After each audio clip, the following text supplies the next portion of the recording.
Hello दोस्तों, आज आपका मैं स्वागत करता हूं जितेंद्र कनौजिया आपका अपने चैनल वैदिक आईएएस में।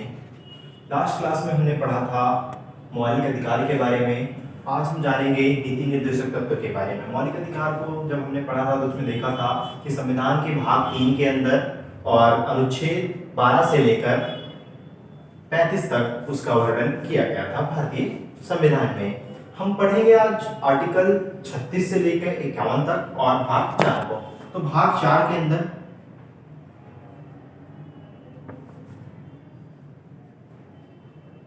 भाग 4 अनुच्छेद 36 से लेकर 51 तक हमारे नीति निर्देशक तत्व की बात किया गया। इसको कुछ लोग डीपीएसपी अर्थात शॉर्टकट में बोलते हैं इसे डीपीएसपी, ठीक है, directive principle of state policy, ठीक है।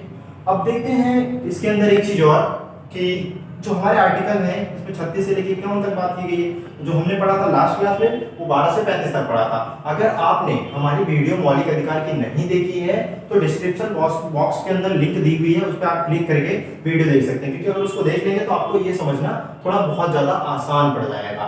अब बात करते हैं, देखो इसमें एक चीज और कि जो हमारे संविधान के अंदर इसकी तो बात 36 से लेकर 51 तक की गई है। संविधान ने कहां से लिया, कब लिया, कैसे लिया? 1937 में ही। देखो सबसे पहले 1935 के अंदर आया था, 1935 के बाद 1937 में आयरलैंड से हमने भारतीय संविधान में लिया इसको। अब दूसरी चीज आयरलैंड ने कहां से लिया, अगर बात करता है तो आयरलैंड से कहां से लिया था? स्पेन से। आयरलैंड ने इसे स्पेन के यहां से भारतीय संविधान में डाला था। अब एक चीज और यहां पे ध्यान रखना, बी.एन. राव जो संविधान सभा के सलाहकार थे, डॉक्टर बी.एन. राव जी ने बताया, जब हम संविधान की अपनी बात चर्चा कर रहे थे परिचर्चा में, उन्होंने कहा कि हमारे यहाँ पे ना दो तरीके से मूल अधिकार होना चाहिए। दो तरीके का मूल अधिकार का अर्थात मतलब इनका ये था कि एक ऐसा मूल अधिकार जो आज के टाइम में हम लागू करेंगे और एक ऐसा जो हम कुछ दिन बाद लागू करेंगे। इसका कहने का उनका तात्पर्य ये था कि वो चीजें जो आज हमारे पास है उस चीजों को हम दे दें, जो नहीं है वो आने वाले टाइम में हम देंगे। तो राज्य के नीति निर्देशक तत्व तो एक ऐसा था मूल अधिकार दूसरे टाइप वाला। इसमें बताया गया कि वो चीजें हैं जो आज हमारे पास नहीं है संसाधन, हम फ्री में चीजों को नहीं दे सकते, लेकिन आने वाले टाइम में उन चीजों को राज्य के ऊपर छोड़ते हैं, राज्य दे सकता है।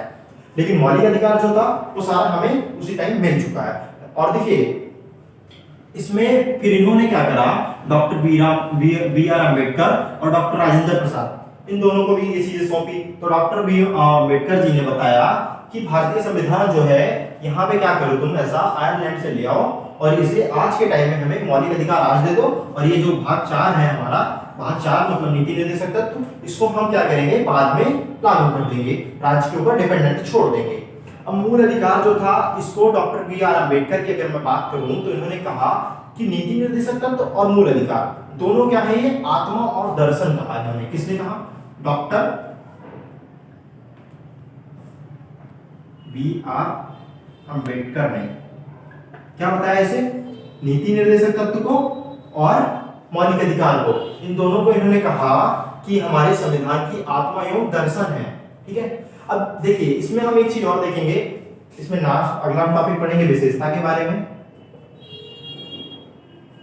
अब हम जानेंगे विशेषताओं के बारे में कि जो नीति निर्देशक तत्व है इसकी विशेषताएं क्या है। अब देखो सबसे पहला क्या है ये कि नीति निर्देशक तत्व जो है ना, ये कानून जो है मतलब नीतियों एवं कानून होते हैं जो राज्य के अंदर, वो क्या करता है, राज्य की तरफ ध्यान रखता है। नीति निर्देशक तत्व के अंतर्गत सबसे पहला चीज कि नीति एवं कानून दोनों का ध्यान रखता है। कौन? डीपीएसपी, ठीक है। और दूसरी चीज इसमें विधायिका और कार्यपालिका तथा प्रशासनिक जो होते हैं, विधायिका है और कार्यपालिका और प्रशासनिक मामले जो भी होते हैं वो राज्य के लिए सिफारिश करने का भी काम डीपीएसपी के अंतर्गत आता है। तीसरी चीज इसमें एक चीज और, जब 1935 के अंदर भारत के अंदर जो गवर्नर हुआ करते थे, गवर्नर जनरल, उन्होंने क्या करा था कि भारतीय लोगों के लिए कुछ ऐसे नियम कानून जो भी बनाए थे, उसके बाद उसी चीज को देखते हुए doctor B are Ambedkar ji ने क्या करा, इसमें कार्यपालिका और विधायिका के लिए अनुदेश जारी किया था इसमें डीपीएसपी के अंदर, उसी चीज को देखते हुए, ठीक है। और तीसरा चीज इसमें एक चीज हम जानेंगे कि ये क्या करता है, लोकतांत्रिक, आर्थिक और सामाजिक और राजनीतिक। लोकतांत्रिक, जितने भी लोकतांत्रिक देश हैं वहां पे क्या करता है, आर्थिक, सामाजिक और राजनीतिक, तीन चीजों का, इन तीन तथ्यों को काफी महत्वपूर्ण रूप से ध्यान देना होता है, ठीक है। और दूसरी चीज इसके अंदर, इसका उद्देश्य जो है ये क्या है, कल्याणकारी राज्य, कल्याणकारी राज्य की स्थापना करना। तो ये क्या करता है, कल्याणकारी राज्य की स्थापना भी करता है। देखो यहाँ पे ना कल्याणकारी राज्य का मतलब मेरा है कि राज्य के अंतर्गत जितने भी लोग हैं उन लोगों के अंदर हर एक चीज की सुख सुविधाएं जो मुहैया करवा सकती है गवर्नमेंट, वो चीजें करवाएं। अगर भारतीय संविधान में ये भारत की आजादी के टाइम ही लागू कर दिया होता तो भी लड़ाइयां हो जाती। कारण क्या था, हमारे पास संसाधनों की उस टाइम इतना ज्यादा भरमार नहीं थी, कमियां थी उस टाइम। अगर हम उस चीजों को फ्री में चीजों को बांटना शुरू कर देते, राज्य से फ्री में चलो बांटो, तो उस टाइम क्या होता, किसी को मिलता किसी को नहीं मिलता, लड़ाई दंगे होते। तो ये चीजें भी ध्यान रखनी है। दूसरी चीज इसमें एक चीज और ध्यान रखना आपकी, ये जो है ना ये गैर न्यायोचित है। ये क्या है, गैर न्यायोचित। गैर न्यायोचित है उसका मतलब है कि भाई अगर राज्य चाहे तो तुम्हें दे सकता है और राज्य चाहे सुविधाएं नहीं देगा, आप कुछ कर नहीं सकते हैं। अर्थात आप न्यायालय में, अगर इसका हनन होता है आपके डीपीएसपी का, आप न्यायालय के जाके बाध्य नहीं है कि न्यायालय से आपको ये चीजें मिलेंगी, क्योंकि हमारे भाग 4 के अंदर लिखा गया है भाई कि ये जबरदस्ती आप इसे नहीं ले सकते, राज्य के ऊपर डिपेंडेंट है। तुमने देखा होगा हर एक राज्य के अंदर, हमारे भारत के अंदर अगर कहीं देख लें तो पॉलिसी ना जो नीति निर्देशक तत्व की अलग अलग है। कारण कि सारा चीज संविधान ने इसे छोड़ा किसके ऊपर है, राज्य के ऊपर। तो राज्य जिस तरीके से चाहता है इसको, उस तरीके से इन चीजों का उपयोग करता है, ठीक है। अब अगला चीज हम जानेंगे, इसके अंदर बात करेंगे हम आर्टिकल 36 से लेकर 51 तक। 36 से 51 में क्या क्या चीजें बताई गई हैं। देखिए अभी तक हमने देखा था उसकी विशेषताओं के बारे में, अब हम देखते हैं ना इसमें आर्टिकल कहां से कहां तक किस चीज का वर्गीकरण किया गया। वर्गीकरण जब जाएंगे तो सबसे पहले हम आर्टिकल 36 से 51 तक की देखेंगे। तो सबसे पहले आर्टिकल 36 देखते हैं। आर्टिकल 36 देखो किस चीज की बात करता है, राज्य की परिभाषा की।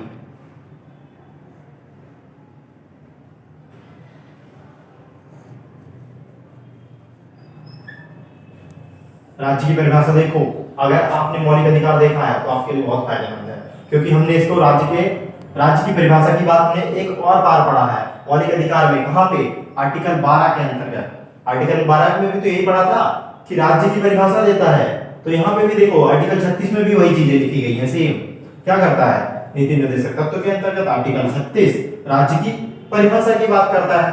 तो अभी नहीं देखा वीडियो तो देख लीजिए, डिस्क्रिप्शन बॉक्स में लिंक दी हुई है।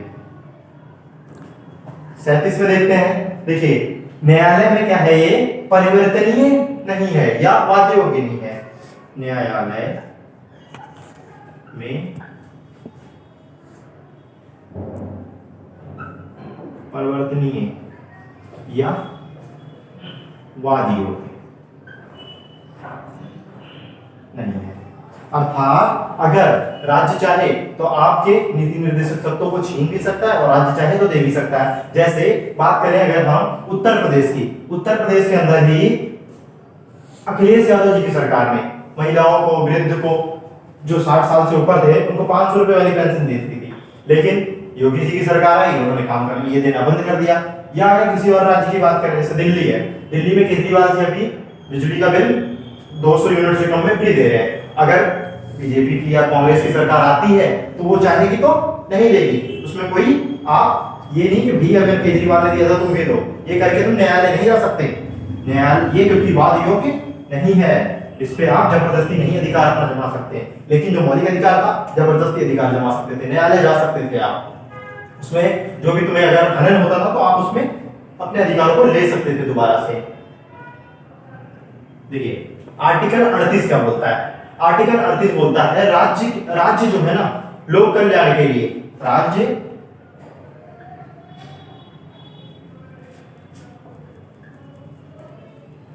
लोक कल्याण के लिए क्या चीजें करेगा। सबसे पहले सामाजिक, आर्थिक एवं राजनीतिक न्याय, सामाजिक, आर्थिक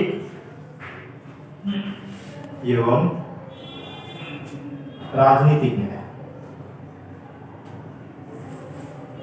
हर व्यक्ति को समाज के अंदर समानता दी जाएगी। यहाँ पे सामाजिक की बात करेंगे तो समाज में देखो आरक्षण दे रखा है तो सामाजिक न्याय मिल रहा है। ऐसा तो नहीं है ना कि आरक्षण जिसको दे दिया गया उसके साथ भेदभाव हो रहा है, तो भेदभाव किसी के साथ, जनरल के साथ भेदभाव नहीं होता वहां पे। ये समाज, ये हमारा संविधान ऑलरेडी कह चुका है, उसके लिए व्यवस्था की गई है यहाँ पे जो निम्न वर्ग का है। आर्थिक की बात करें, आर्थिक में देखो वहां पे देता है जो गरीब लोग हैं, जिनको अगर हम राशन की दुकान की बात करें वहां पे 2 रुपए किलो गेहूं मिलता है, ये क्या है, आर्थिक सहायता ही तो देने का न्याय कर रही है। और राजनीतिक न्याय, हर व्यक्ति यहाँ पे ये है सुविधा कि अगर आप चाहते हो तो आप अपनी गुट बनाओ, पार्टी बनाओ और चुनाव लड़ना शुरू कर दो। तो राजनीतिक न्याय की भी बात करता है हमारा आर्टिकल 38। आर्टिकल 38 में 3 चीजें बहुत ध्यान रखना, सामाजिक, आर्थिक और राजनीतिक, इन तीनों की न्याय की बात करता है। ये हम पहले भी पढ़ चुके हैं, अभी जब मैंने इंट्रो दिया था आपको तो इसमें भी हमने देख लिया था कि राज्य के नीति निर्देशक क्या करते हैं, सामाजिक, आर्थिक और राजनीतिक न्याय की बात करता है हमेशा, ठीक है।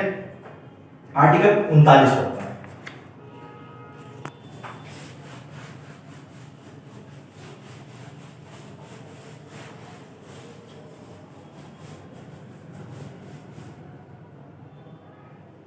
ठीक है। आर्टिकल 39 जो है ये क्या करता है, सबसे पहला चीज देखो, ये लोग जो हैं जीवन, हर व्यक्ति के जीवन के लिए ये न्यायोचित साधन उपलब्ध कराना और साथ ही साथ संसाधन जो है, हर देश के अंदर कुछ ना कुछ संसाधन पाया जाता है, उन संसाधनों का क्या हो, जो वितरण होता है, हर चीज का वितरण होएगा, वो वितरण क्या होना चाहिए, समान होना चाहिए, ये बात करता है, ठीक है। किसी व्यक्ति के साथ भेदभाव नहीं होना चाहिए किसी भी प्रकार का। धन के अगर बात करें, धन और उत्पादन के लिए साधन का संकेंद्रण होना चाहिए, जो धन है, कोई भी चीजें उत्पादन हो, उन सब चीजों का संकेंद्रण रोक होना चाहिए। उसमें ऐसा हो कि कोई व्यक्ति ज्यादा इकट्ठा कर ले धन, कोई कर ही ना सके, ऐसा भी नहीं होना चाहिए। साथ ही साथ स्त्रियों और पुरुषों को, ये ध्यान रखना मेन है इसके अंदर बहुत ज्यादा, स्त्रियों एवं पुरुषों को समान काम की का समान वेतन। अगर कोई ऑफिस है, वहां पे क्या है, एक महिला है और एक पुरुष है, एक ही काम को दोनों कंप्यूटर ऑपरेटर है, दोनों सेम प्रोफेशन से, काम दोनों का सेम, तो वहां पे ना आप भेदभाव नहीं कर सकते, उन दोनों को क्या देना पड़ेगा, समान काम का समान वेतन। अगर पुरुष का 18,000 रुपए सैलरी तो महिला की भी 18,000 की सैलरी करनी पड़ेगी, आप वहां पे भेदभाव नहीं कर सकते। और साथ ही साथ विकास के लिए राज्य भी करेगा सुनिश्चित कि विकास के लिए सभी बच्चों को उनकी स्वास्थ्य सुविधा, इन सब चीजों का भी ध्यान रखेगा और विकास के अवसर भी प्राप्त करेगा। ये हमने पढ़ा आर्टिकल 39 के अंतर्गत, ठीक है। अब 40 देखते हैं आगे, सॉरी 39 का देखेंगे पहले, फिर देखते हैं 40। अब 39 का या ए, ठीक है। 39 ए क्या बोलता है, देखो 39 ए कहता है कि जो समान न्याय यहाँ पे मिलनी चाहिए, और लोगों सबसे पहली चीज बात क्या करता है, समान न्याय की, ठीक है। दूसरी चीज इसी के अंदर बात करता है गरीबों को निःशुल्क विधायक शिक्षा मिलनी चाहिए। गरीब वो व्यक्ति को निःशुल्क विधिक, विधिक का मतलब कानून से, ठीक है, निःशुल्क विधिक सहायता उपलब्ध कराना।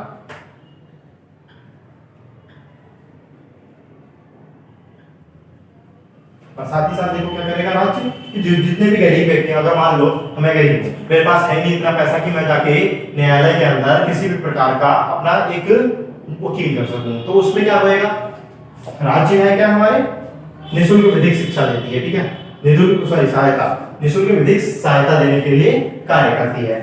आर्टिकल 40 देखो क्या कहता है, इसमें क्वेश्चन देख लो कैसे बनता है। सबसे पहली चीज तो एक चीज तो देखिए, इसमें ध्यान रखना, पूछता है डायरेक्ट ये आर्टिकल के अंतर्गत ऐसा क्यों, या आर्टिकल में ऐसा किन सा आर्टिकल के अंदर ये चीजें बताई गई हैं, तो आर्टिकल ध्यान रखने होंगे आपको। ग्राम पंचायत जो होती है, ग्राम पंचायतों का गठन जो हुआ था,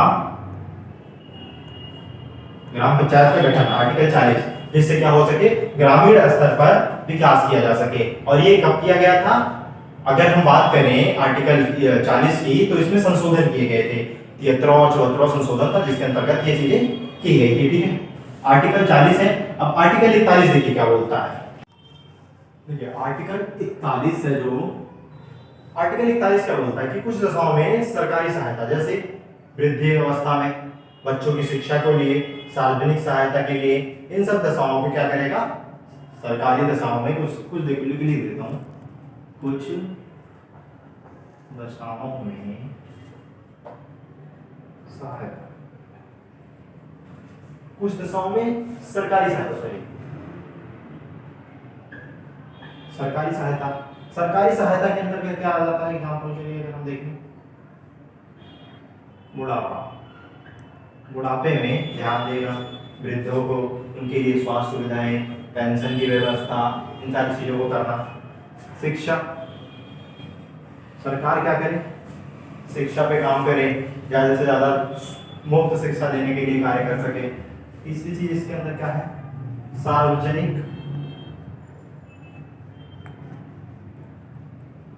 सहायता।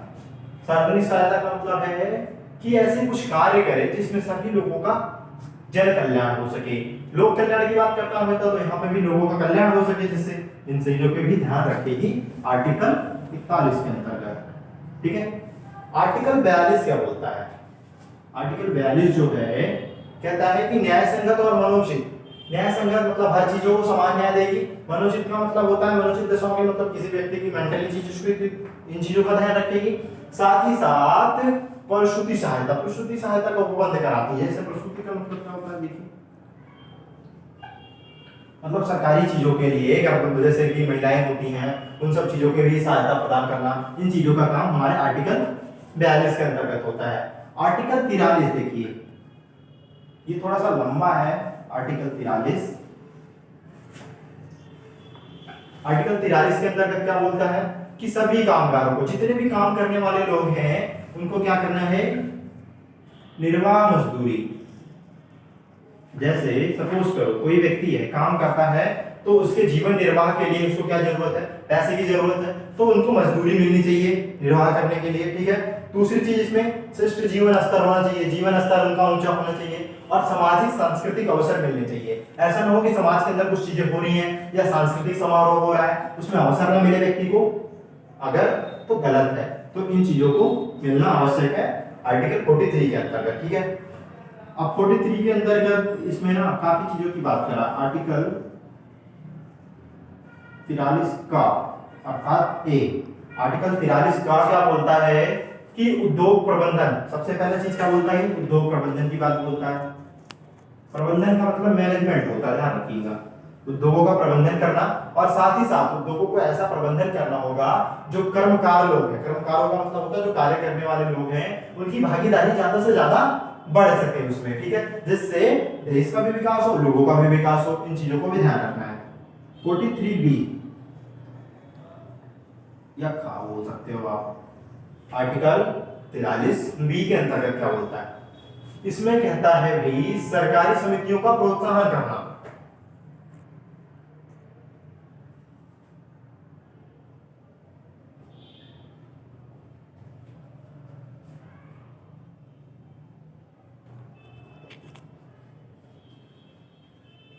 सरकारी समितियों का प्रोत्साहन, इसमें ज्यादा से ज्यादा सरकार क्या करे कि जितनी भी सहकारी समितियां हैं उनको बढ़ाने का काम करे, जिससे समाज के अंदर लोक कल्याण की व्यवस्था उत्पन्न हो और साथ ही साथ लोगों को विकास हो सके। ठीक है, ये आर्टिकल 43B बोलता है।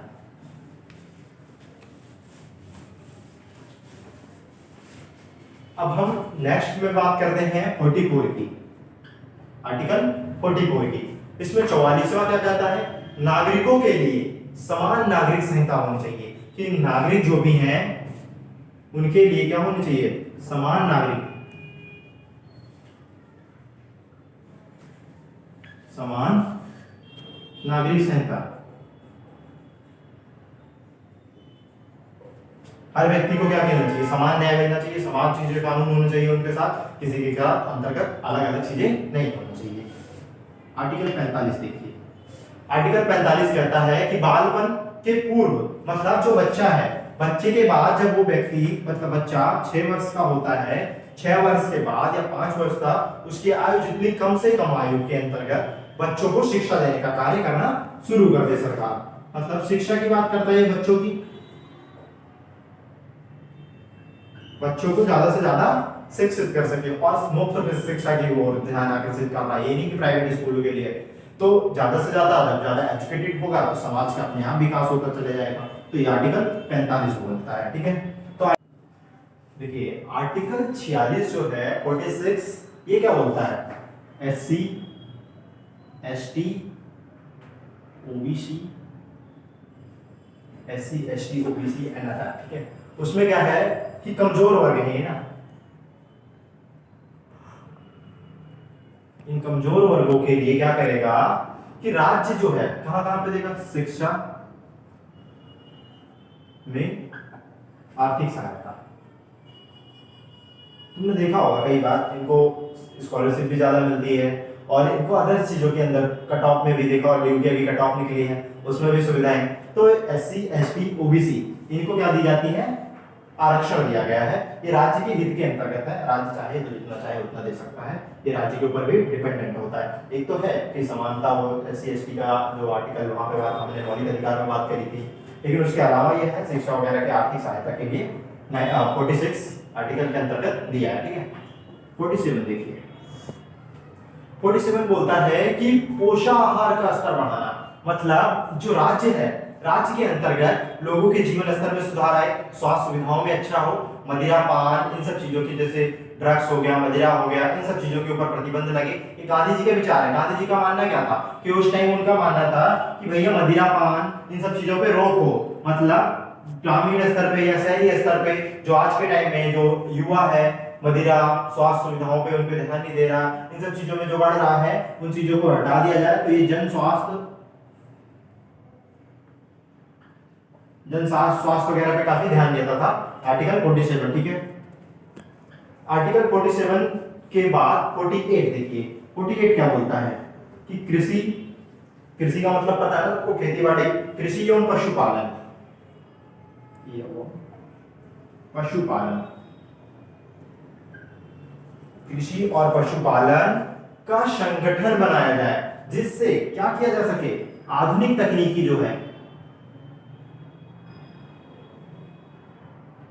आधुनिक तकनीकों का उपयोग किया जा सके और ज्यादा से ज्यादा उत्पादन क्षमता को बढ़ाया जा सके। मतलब ये क्या बात करता है, आर्टिकल 47 कृषि एवं पशुपालन के संगठन की बात करता है। संगठन के अंतर्गत जब कोई भी चीज है अगर उसका संगठन बनता तो मजबूत हो जाता है, मजबूत होगी चीजें तो उसमें इंप्लीमेंट भी अच्छी अच्छी चीजों का होगा, अच्छी अच्छी चीजों का इंप्लीमेंट होगा तो बढ़ावा भी मिलेगा उस चीज को। तो ये चीजें इसमें है, ठीक है। 47 के बाद 48 देखिए,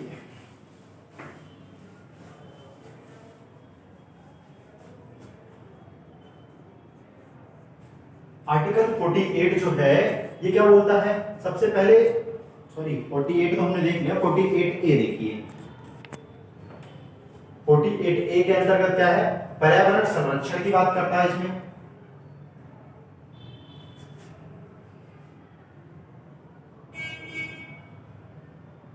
कोई भी व्यक्ति है अगर राज्य के अंतर्गत वो रह रहा है, देश में रह रहा है, तो राज्य का यहाँ पे देखो पर्यावरण संरक्षण का मतलब है कि पर्यावरण जो हमारे पेड़ पौधे हैं उनको देख रेख करना, उनकी काफी चीजों पे रोक लगाता है, जैसे पर्यावरण को ना काटना, नुकसान ना पहुंचाना, इन चीजों पे लिए राज्य काम करता है। और साथ ही साथ इसमें वन और वन्य जीव इसकी हत्या पे भी रोक है, लगा सकता है राज्य। अभी जैसे तुमने सुना होगा उत्तर प्रदेश में जब से योगी सरकार आई है तब से वहां पे जो बूचड़ खाने थे उनके अंदर काफी चीजों की कमी देखी गई, और साथ ही साथ वहां पे जो गौ हत्या थी और बैल ये भैंस जानवर जो भी मरते थे, इन सब चीजों पे भी काफी प्रतिबंध लगा दिया गया है। तो वो सारी चीजें आर्टिकल 48A के अंतर्गत आती है, जिसमें राज्य इन सब चीजों का संरक्षण देता है, ठीक है। 48A देख लिया हमने, 49 देखिए। 49 के अंतर्गत क्या बोलता है,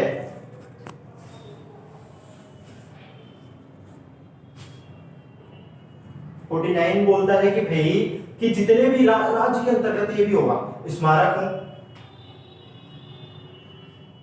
होते हैं, सुना होगा तुमने पार्क की तरह, राष्ट्रीय स्थान होते हैं कुछ, राष्ट्रीय वस्तु होती है कुछ, राष्ट्रीय स्थान जैसे लाल किला हो गया, इंडिया गेट हो गया, कुतुब मीनार हो गया। राष्ट्रीय स्थानों को क्या करेगी, संरक्षण प्रदान करेगी। जितने भी राष्ट्रीय स्थान है जो भी हो सकते हैं हमारे, उसमें वस्तु भी आती है, राष्ट्रीय वस्तु जो हमारे वस्तुएं हैं उनको भी देखो समान रूप से संरक्षण प्रदान करता है। ठीक है, ये 49 में था। अब 50 देखिए, आर्टिकल 50। आर्टिकल 50 बोलता है कि राज्य जो है, राज्य को जो लोक कल्याणकारी की नीतियां हैं उसके अंदर लिख देता हूं, राज्य लोक में कार्यपालिका, कार्यपालिका और न्यायपालिका, कार्यपालिका तथा न्यायपालिका, न्यायपालिका और सॉरी कार्यपालिका और न्यायपालिका, इन दोनों को भी क्या करता है, अलगाव करता है। अलगाव का मतलब है जैसे हमारे यहाँ पे सुप्रीम कोर्ट है, हाई कोर्ट है, डिस्ट्रिक्ट कोर्ट है, तो अलगाव करता है न्यायपालिका को और कार्यपालिका को भी। ठीक है, अगला आर्टिकल लास्ट है हमारा आर्टिकल 51। देखिए आर्टिकल 51 जो है अंतरराष्ट्रीय शांति,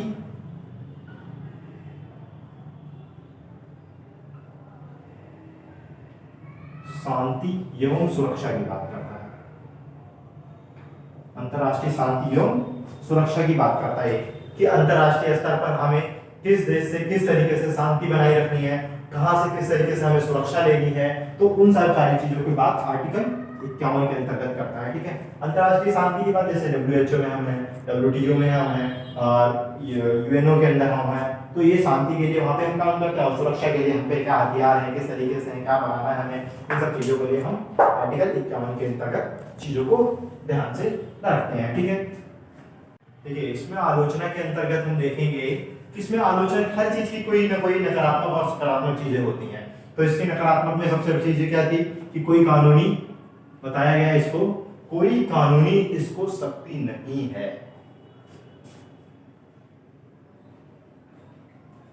कोई कानूनी शक्ति नहीं है, मतलब सिंपल सा है भाई कि इसको कोई कानून, अगर हम चाहें इसको तो क्या हम कोर्ट जा सकते हैं, इससे न्यायालय जा सकते हैं, कभी नहीं जा सकते हैं, ये तर्कहीन है बिल्कुल भी, न्यायालय हम जा ही नहीं सकते इससे।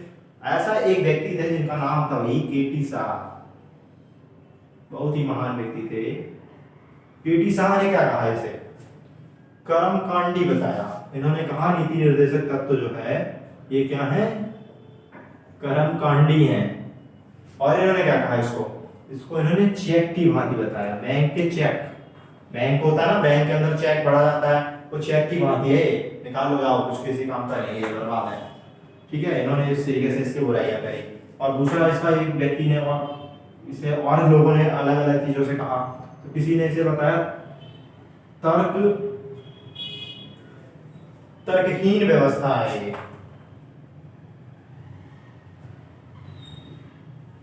तर्कहीन व्यवस्था का मतलब क्या था भैया, यहाँ पे एक व्यक्ति थे एन श्रीनिवास, बहुत अच्छे व्यक्ति थे, भी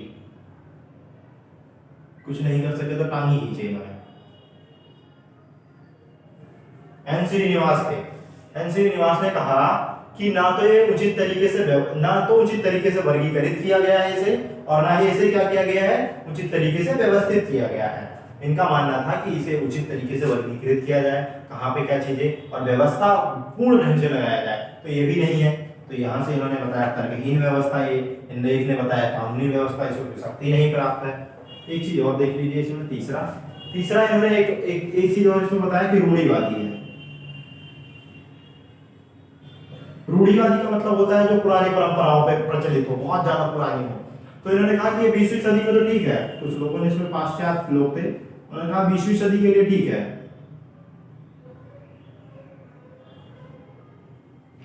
20वीं सदी तक नॉर्मल है, ठीक है, लेकिन जब 21वीं सदी जो होगी ना, जैसे 21वीं सदी में क्या होगा, अप्रचलित होता चला जाएगा, धीरे धीरे बेकार होता चला जाएगा।